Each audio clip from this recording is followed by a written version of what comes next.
There's a sound that's louder than a sold-out stadium, more deafening than a wall of amplifiers turned to 11. It's the sound of a secret, festering in the dark for years. Tonight, we're going backstage, past the velvet ropes and the screaming fans, into the inner sanctum of a rock and roll god. But this isn't a story about fame or fortune. It's a story about a final, silent encore, a performance that was silenced by a single, poisoned note from the past. It's about what happens when the echoes of a broken promise come back for a vengeful final act. Before we hit the stage, make sure you subscribe to our channel and hit that notification bell, because you won't want to miss a single clue in this twisted ballad of betrayal. Now, the house lights are going down. Let the show begin. The air inside the Oracle Arena was a living thing, a vibrating, electric beast composed of the sweat, screams, and adoration of 20,000 souls. It was a tangible pressure, a wave of pure human energy focused on one single point. The colossal stage, a technological marvel of lights, screens, and speakers that pulsed with a life of its own. For weeks, the city had been consumed by a singular obsession. Jax Ryder was in town. Jax Ryder was not just a rock star. He was a cultural supernova. The frontman for the band Crimson Bloom, he was a poet of the disaffected, a charismatic whirlwind of leather, tattoos, and raw, untamed talent. His voice, a gravelly baritone that could soar into a heart-wrenching falsetto, had become the soundtrack for a generation. His posters adorned millions of bedroom walls. His lyrics were etched into the skin and souls of his fans. He was a myth in the making, and tonight's concert, the final show of a record-breaking world tour, was to be his coronation. Backstage, however, the atmosphere was a different kind of chaos. It was a frantic, controlled pandemonium. Roadies in black t-shirts scurried like ants, coiling cables and tuning guitars. Security guards with stony faces and coiled earpieces guarded every door. In the center of this hurricane was Jax Ryder's dressing room, a sanctuary of surprising calm amidst the storm. Inside, Jax was holding court. He was sprawled on a plush white sofa, a modern-day king on his throne. At 32, he possessed a dangerous, feline beauty. His long, dark hair was a tangled mane. His jaw was sharp, and his eyes, the color of storm clouds, held a glint of arrogant amusement. He was a man who had conquered the world and was still slightly bored by it. Surrounding him was his inner circle, the planets orbiting his sun. There was Eli Vance, the band's lead guitarist and co-songwriter. Eli was the quiet, brooding genius to Jax's explosive charisma. He sat in a corner, endlessly polishing his vintage Gibson Les Paul, his face a mask of intense concentration that did little to hide the simmering resentment in his eyes. For years, he had stood in Jax's shadow, the architect of the sound that made Jax a god. Pacing nervously by the door was Simon Fletcher, the band's manager. Simon was a man perpetually attached to his phone, a slick, impeccably dressed shark who swam in the treacherous waters of the music industry. He saw Jax not as an artist, but as a product, a billion-dollar brand, and tonight's show was the culmination of a meticulously executed 5-year plan. And draped elegantly on a chair, scrolling through her phone with an air of detached glamour, was Ava Monroe, Jax's fiancée, a supermodel whose face graced the covers of magazines worldwide. She was the other half of the world's most photographed couple. Their relationship was a tumultuous, passionate affair, played out in the glare of paparazzi flashbulbs. 5 minutes, Mr. Ryder, a stagehand called, poking his head through the door. A familiar ritual began. This was Jax's moment of zen before the storm. Simon shooed everyone out of the room, leaving Jax alone. He always took 5 minutes to himself before a show, a tradition he'd held since their earliest days playing in grimy clubs. On a small, personal bar in the corner of the room sat his other pre-show ritual, a single, ornate bottle of ultra-premium tequila, Corazon de Agave, and a single, custom-made crystal shot glass. It was a gift from a high-profile fan, and he never let anyone touch it. Jax sauntered over to the bar. He poured a measure of the pale gold liquid into the heavy glass. He held it up to the light, a small, satisfied smile playing on his lips. From outside the door, the roar of the crowd was a physical force, a tidal wave of sound chanting his name. Jax! Jax! Jax! He threw his head back, down the shot in one smooth motion, and placed the glass back on the bar with a definitive click. He took a deep breath, rolling his shoulders like a boxer about to enter the ring. He strode towards the door, ready to walk the long corridor to the stage, ready to step into the light and become a god. He never made it. His hand was on the doorknob when the first spasm hit him. It was a violent, convulsive shudder that racked his entire body. A look of profound confusion crossed his face. His breath caught in his throat. He staggered back, his hand clutching at his chest, his storm cloud eyes wide with a terror that no one had ever seen in them before. He tried to call out, but only a strangled, gurgling sound emerged. He collapsed onto the plush white sofa, his body twitching, his face contorting in agony. The roar of the crowd outside was the last thing he ever heard. 2 minutes later, Simon Fletcher, impatient and nervous, opened the door. The scream that tore from his throat was lost in the thunderous symphony of the waiting arena. Detective Frank Miller hated celebrity cases. He was a homicide detective of the old school, a man who believed in facts, forensics, and the ugly, simple truths of human greed and rage. The world of rock and roll, with its layers of PR, agents, and inflated egos, was a labyrinth of smoke and mirrors he had no patience for. He stood in the now silent dressing room, the air thick with the smell of expensive cologne and death. Jax Ryder's body was still on the sofa, covered by a sheet, waiting for the medical examiner. The scene was a chaotic mess of paramedics, uniformed officers, and hysterical music industry executives. Miller's partner, Detective Chloe Davis, was already at work, her calm, methodical approach a perfect counterpoint to his gruff demeanor. She was younger, a digital native who understood that in the modern world, every secret left a data trail. "What have we got, Chloe?" Miller asked, his voice a low grumble. "Victim is Jax Ryder, 32, she said, not looking up from her tablet. Collapsed approximately 10 minutes before he was due on stage. First on the scene was the manager, Simon Fletcher. Paramedics were called, but he was gone before they arrived. No obvious signs of trauma. No wounds. No signs of a struggle. Lifestyle? Miller asked, already knowing the answer. The usual rock star cliché, Davis confirmed. History of partying, but his manager insists he's been clean for the last 2 years. Sober coach, personal trainer, the whole 9 yards.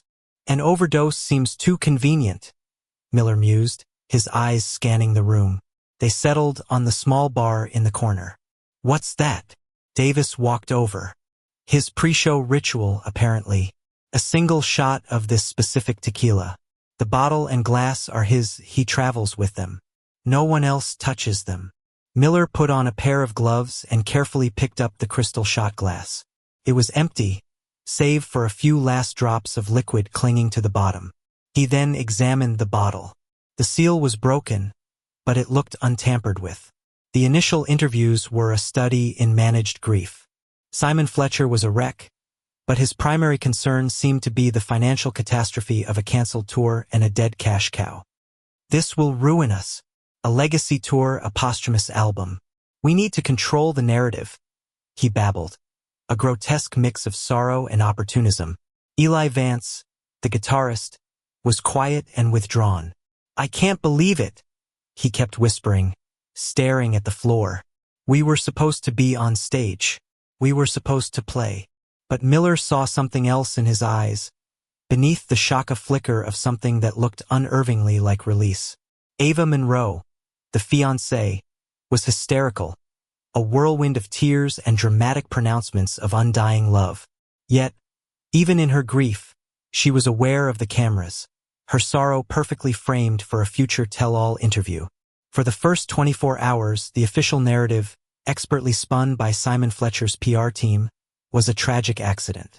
A sudden, unexpected heart condition. A fatal aneurysm. The world mourned a fallen idol, a star extinguished at the height of his brilliance. But Detective Miller was a patient man. He waited. He knew the truth lay not in the press releases, but in the sterile, quiet world of the city morgue. The call came 2 days later. It was from the chief medical examiner. "Frank," he said, his voice grim, "you need to get down here. Your rock star didn't have a heart attack." Miller and Davis were in the ME's office within the hour. The report was laid out on the steel table. "We ran a full toxicology screen," the ME explained. "We found it deep in the tissue samples. It's a customized digitalis derivative, a highly concentrated cardiac glycoside. In layman's terms, it's a potent, fast-acting heart poison." "Poison," Davis breathed. "And not just any poison," the ME continued. "This is sophisticated. It was synthesized to be almost untraceable, designed to perfectly mimic the symptoms of a massive coronary event. Whoever made this was a professional, chemist, a biologist, someone with access to a serious lab and a very high level of expertise." Miller stared at the report. The case had just exploded. This wasn't a tragic accident or a simple overdose. This was murder, a meticulously planned, brilliantly executed assassination. "It was in the tequila," Miller said, the pieces clicking into place. The killer knew his ritual. They knew he would be alone. They found a way to introduce the poison into his private bottle. The investigation was now a full-blown homicide case. The Oracle Arena was sealed off, and the dressing room was taken apart by the forensic team. They found no traces of the poison on the outside of the bottle, no fingerprints other than Jax's. The killer was a ghost. Miller and Davis sat in their car, the city lights blurring past the rain-streaked windows. "So," Miller said, "our pool of suspects just got a lot more complicated. We're not just looking for someone with a motive like jealousy or money. We're looking for someone with the motive and the means to create a bespoke chemical weapon." "It doesn't fit," Davis said, shaking her head. "A guitarist, a manager, a supermodel. They don't seem like the types to be cooking up designer poisons." "Then we're missing something," Miller grumbled. "Or one of them is a much better actor than we thought." His mind drifted back to the crime scene, to the faces of the inner circle. He recalled the manager's greed, the fiancé's theatrical grief, the guitarist's quiet resentment. They all had a reason to want Jax Ryder gone. His fame, his fortune, his power, they were all things that bred contempt in those who stood too close to the sun. But the poison, that was the key. It was a signature, a calling card left by a killer who was not just angry, but intelligent, patient, and methodical.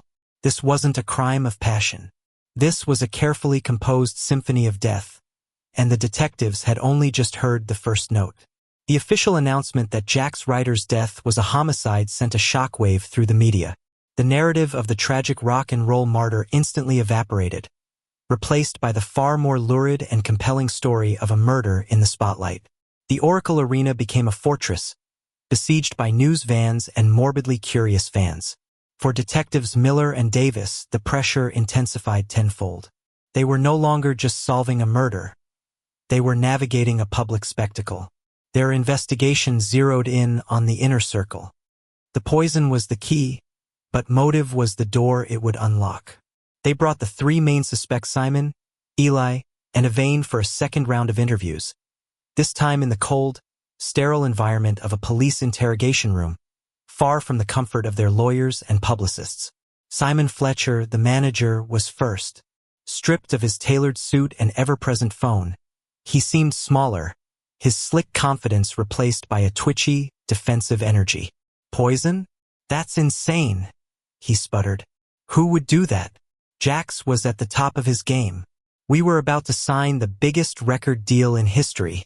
A deal that was heavily dependent on a new image for the band, wasn't it?" Davis interjected, sliding a document across the table.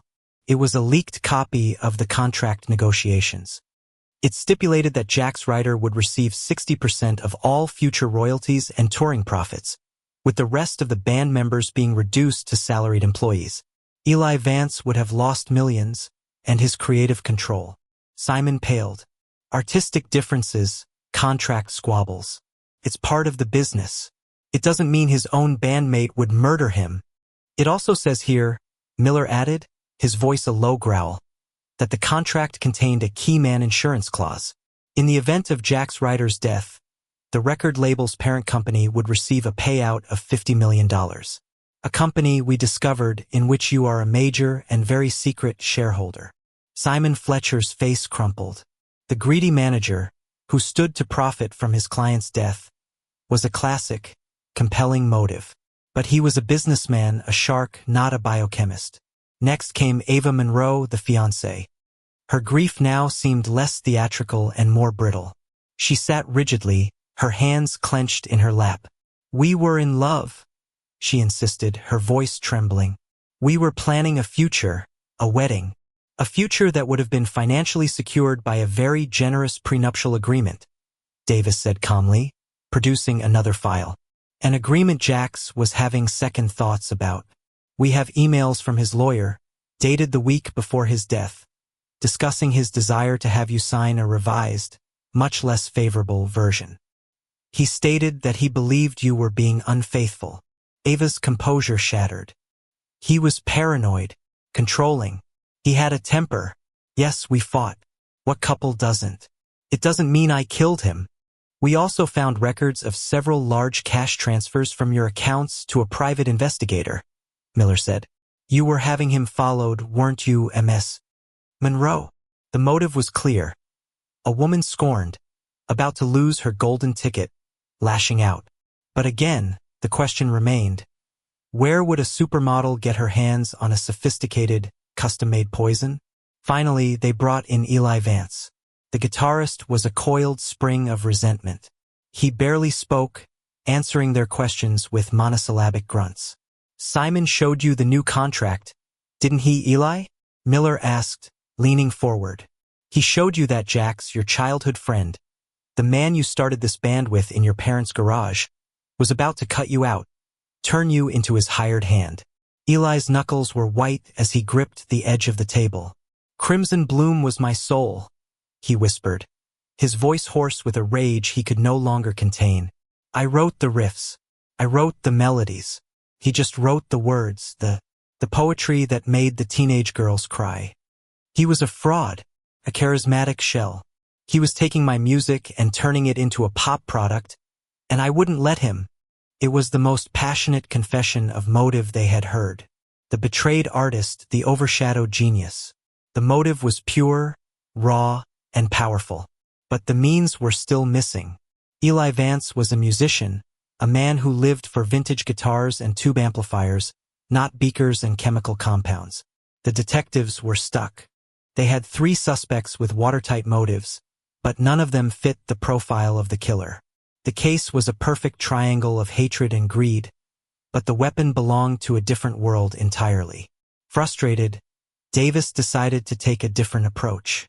She began digging deep into Jax Ryder's past, going back further than the fame and the headlines.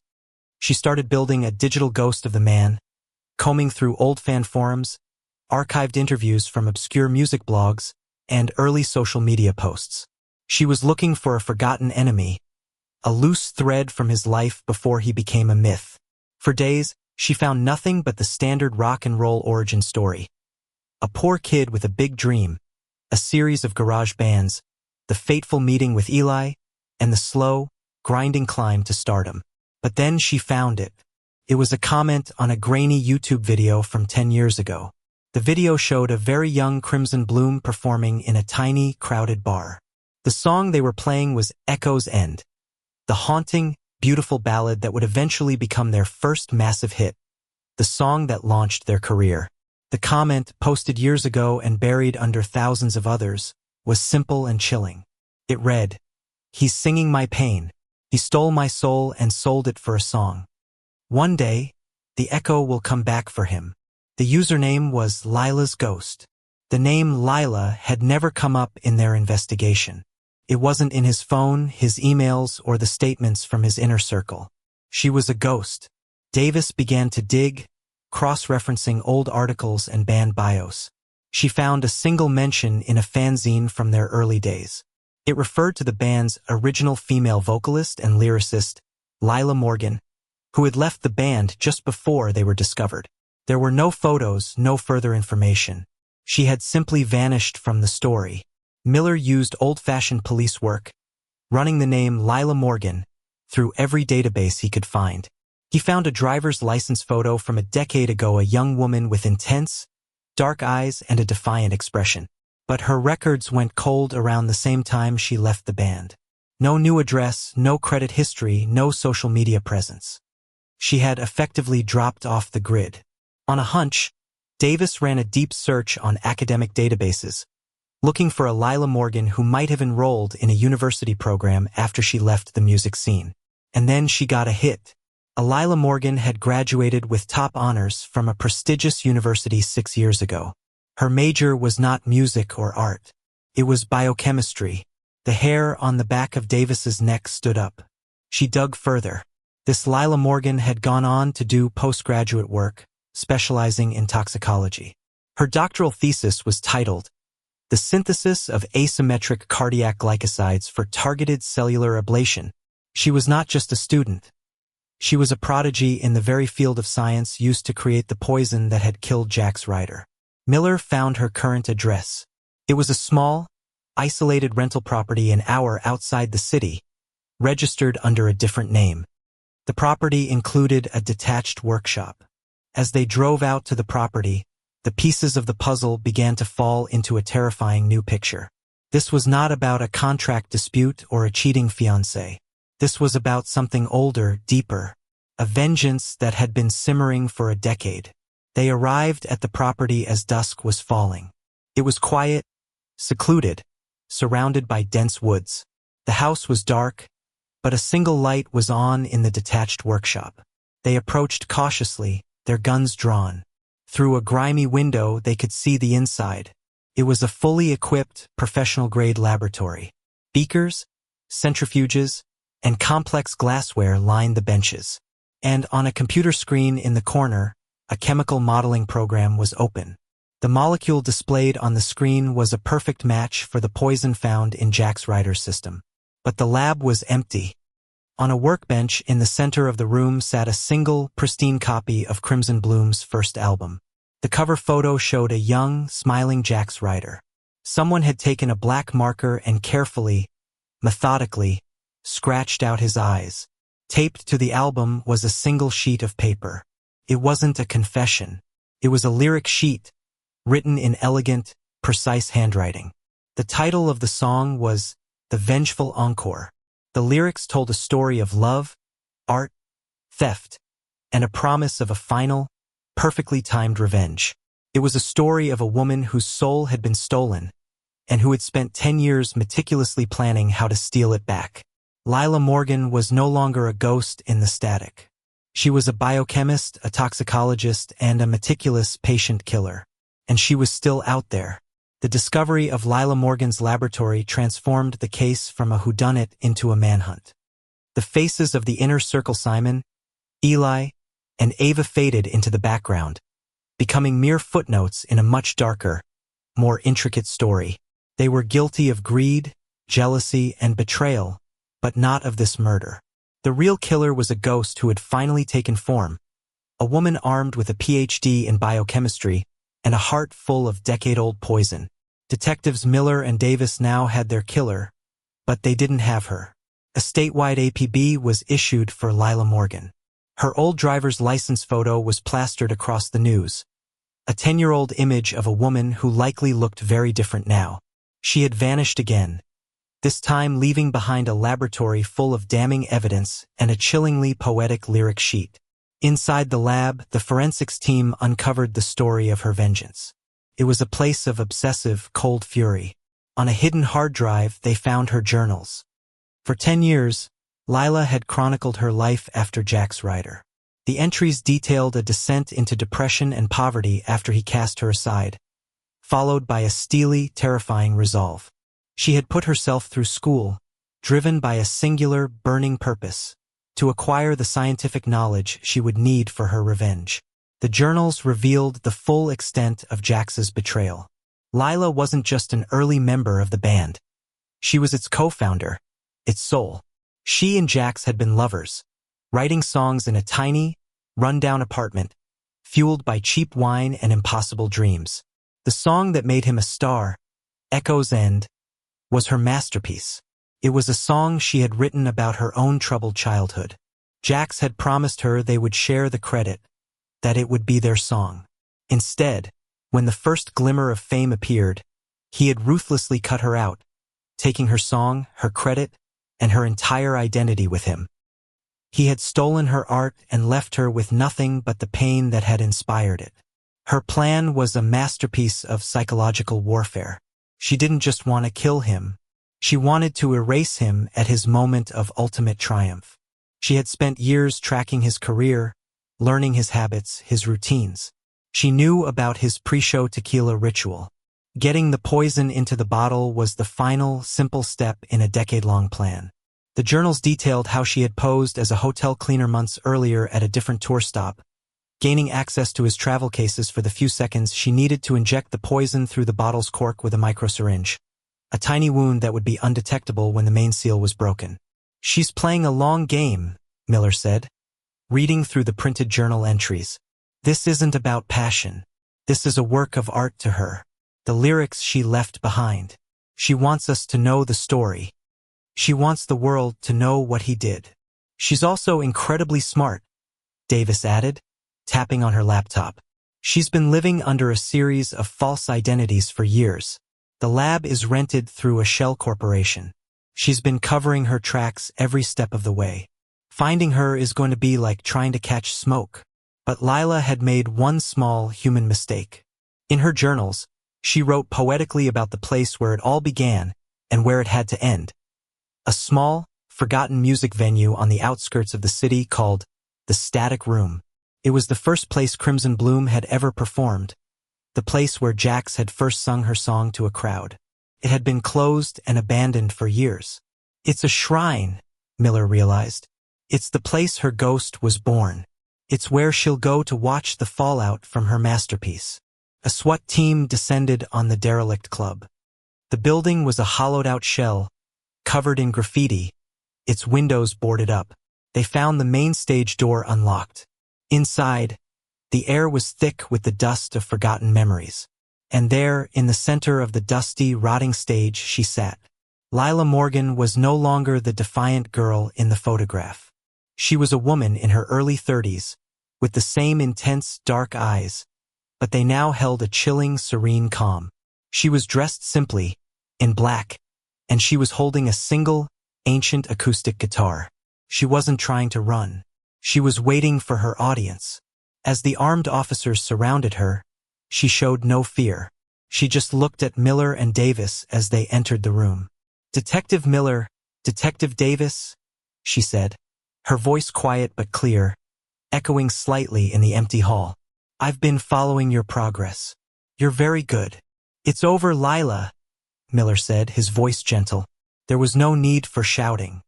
The performance was over. "Over?" she said with a small, sad smile. "No, detective. It's finished. A story has to have an ending. I just wrote the final verse. He took my voice, so I took his. He stole my song, so I stole his final encore. It's a perfect, terrible symmetry. It's art." She didn't resist as Davis cuffed her. There was no struggle, no denial. Her mission was complete. She had corrected what she saw as a profound injustice in the only way she knew how. She had balanced the scales with a poison she had brewed from a decade of pain. The arrest of Lila Morgan and the revelation of her story created a media firestorm that dwarfed even the news of Jax's death. The narrative was irresistible. The scorned lover, the stolen art, the brilliant biochemist, the slow, cold, patient revenge. In a bizarre twist of fate, Lila Morgan, the killer, became a folk hero to some, a symbol of female rage against a corrupt and exploitative system. Her song, Echo's End, was re-examined, its lyrics now seen in a haunting new light. Jax Ryder's myth was posthumously rewritten. He was no longer just the fallen rock god. He was the thief, the villain of a story far more compelling than any song he had ever claimed to write. In the end, Simon Fletcher's record company was buried in lawsuits. Ava Monroe sold her story and disappeared from the public eye.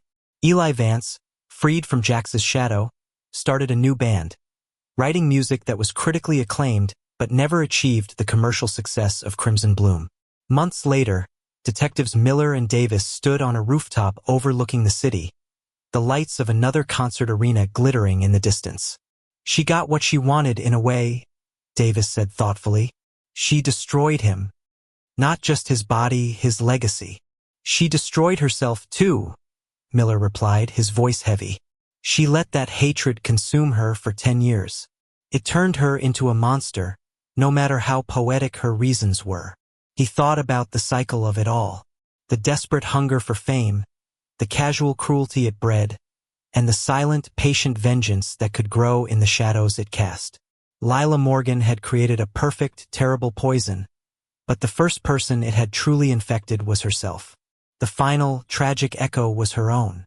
Fame is a powerful poison in itself. It can corrupt, it can blind, and it can leave behind victims whose scars never truly heal.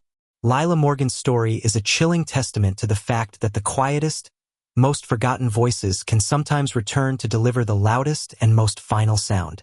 Thank you for tuning in to this dark ballad. If you're drawn to the stories that hide behind the headlines, make sure you subscribe and turn on notifications for our next investigation. Until then, listen closely to the lyrics. You never know what secrets they might hold.